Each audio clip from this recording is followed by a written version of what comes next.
welcome to BizTech's Asian Midday Market Watch. Today is a special show on key insights that are not time sensitive, but more a look at investment horizons over the next 6 months. Now, to present this, we have a special guest, Vasu Menon. He's the Executive Director of Investment Strategy at OCBC Bank, coming out of Singapore. Now, Vasu, great to have you on the show again. Thank you for having me, Brian. Now, Vasu, the world is juggling with multiple challenges now. You've got everything from geopolitical tensions, risk of rising inflation across the world, tighter monetary policy, recession, which is almost a certainty in Europe, highly likely in the US, and the China picture is getting uglier as the weeks go on. Now, what does this mean for the global investment outlook in the next 6 months? Brian, I think what you just said characterizes the current investment environment. What we have is a tug of war taking place between the headwinds and the tailwinds. And you just mentioned a bunch of headwinds, inflation, interest rate, COVID-19, supply disruptions because of Ukraine, recession, the risk of earnings downgrades, and the list goes on, as you mentioned, including China, all the headwinds that China is facing. On the flip side, you've got tailwinds. You've got tailwinds that come out of, economies reopening because of, the pandemic now receding to the background. You've got pent-up demand. You've got revenge spending that's taking place. You've got a very tight labor market that's resulted in, wages going up quite significantly. So we're living in very unusual times. While we worry about a recession, at the same time, you also see fairly strong corporate and household balance sheets. You see a very tight job market where wages are still going up. You see people traveling, you see restaurants full, and you see revenge spending taking place. So to some extent, they're offsets. These are offsets to the headwinds. So what is happening is this tug of war is then resulting in the markets being very volatile. So this year, if you look at the markets, you've had a period where the markets corrected very sharply, and then the markets rebounded very sharply, and now they appear to be correcting slightly and then rebounding. So you're seeing this sort of pattern, volatility. So the global investment landscape is characterized by volatility because of this tug of war taking place between the headwinds and the tailwinds. But we all know that the current storm and the turbulence that the market is going through will come to pass eventually. And at the end of each storm, usually what you see is sunlight. So, our advice to our clients, investors, is that don't be too negative. All storms come to an end. The sunlight will eventually re-emerge. Of course, there are reasons to be cautious, but the tug of war is going to create opportunities as well as risks. So volatility is a two-sided coin. It presents risks. It also presents opportunities that investors should not forget. Okay, so given that scenario, we have the balance of scales, uncertainty and volatility, and there therefore could be opportunities as well as risks. What should investors then do in terms of strategies? So essentially, our main thesis, our advice to clients is that stay invested, but don't invest fully. Basically invest selectively, invest carefully, invest gradually, diversify investments across asset classes and across securities, and diversify over time.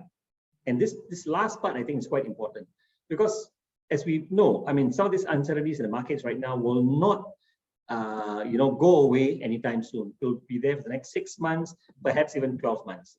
This tug of war I talked about is going to create quite a bit of volatility still. So I think it's important for investors to keep some dry powder.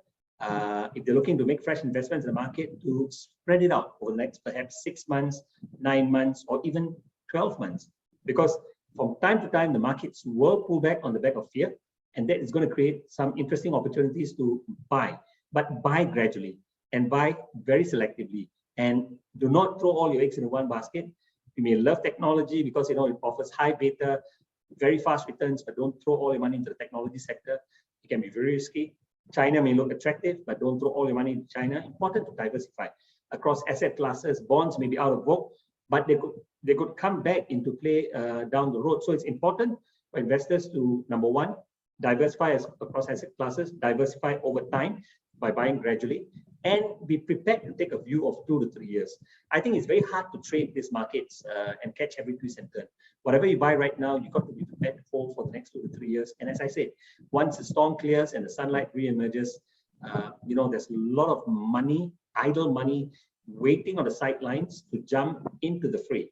Just to give you an idea, if you look at the US money market funds, $4.6 trillion, almost a record high, sitting in money market funds, temporary abode, looking for opportunities to buy. So that money will come into play when the dark clouds start to clear. And the valuations have now also become attractive. Bond markets, equity markets have seen unprecedented sell-off in the sense that both equities and bonds have sold off at the same time. You've only seen this happen twice in the last 25 years. And so the valuations for both equities and bonds are starting to look more attractive. And so there are no reasons for investors to be too negative. We are not talking about a situation where we have irrational exuberance, excessive valuations, bubble markets. Instead, we have on the flip side, markets that are now starting to look relatively attractive, but we still need that ignition, the catalyst that will drive the markets higher. We don't have that yet, but it could emerge in the next 12 months or so. Now, Vasu, one of the key things is also the fact that because, as you said, of the pullback in equity, bond markets as well, particularly in ASEAN, some of the markets are starting to look very, very attractive, both from a dividend yield perspective, but also from a currency perspective, because there have been severe pullbacks as a result of the interest rate differentials between the US dollar and the Fed policy, as well as the trailing policies of their particular central banks. Countries like Korea and Malaysia come to mind in terms of this. What are your thoughts on how an ASEAN investor should play this volatility right now? You're absolutely right. ASEAN is facing a lot of headwinds. The currency markets have pulled back sharply against the US dollar. I was just looking at the charts a short while ago, and many ASEAN currencies have pulled back between 4% and 12% against the US dollar year to date. That's quite a significant pullback, quite a big rally in the US dollar. And, I think ASEAN economies have faced quite a bit of headwinds. The slowdown in China is going to impact ASEAN. The global slowdown, fears of recession have impacted ASEAN. The very aggressive Federal Reserve policy is also creating headwinds and headaches for ASEAN central bankers because they've been pushed to push up interest rates more aggressively. They've depleted their forex reserves to defend their currencies. So ASEAN has faced a lot of headwinds. But as you said, again, the message is that, amidst all the storm, there's always a silver lining. And ASEAN is now starting to look attractive because of, some of this bad news being priced in.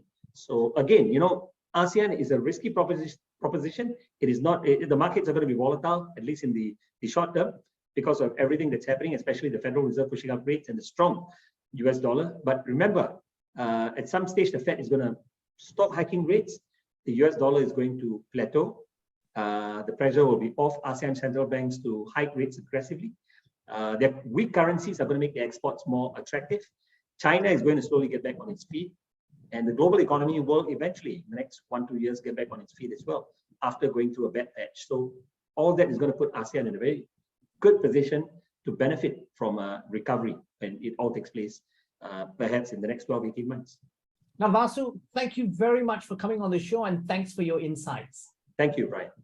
Now, I'm Brian Fernandez, and we've been speaking to Vasu Menon, Executive Director, Investment Strategy at OCBC Bank, coming out of Singapore, on BizTech's Asian Midday Market Watch. This video and podcast will be on our website, www.biztech.asia, as well as our social media platforms.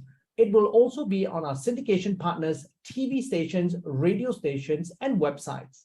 Thank you very much for tuning in.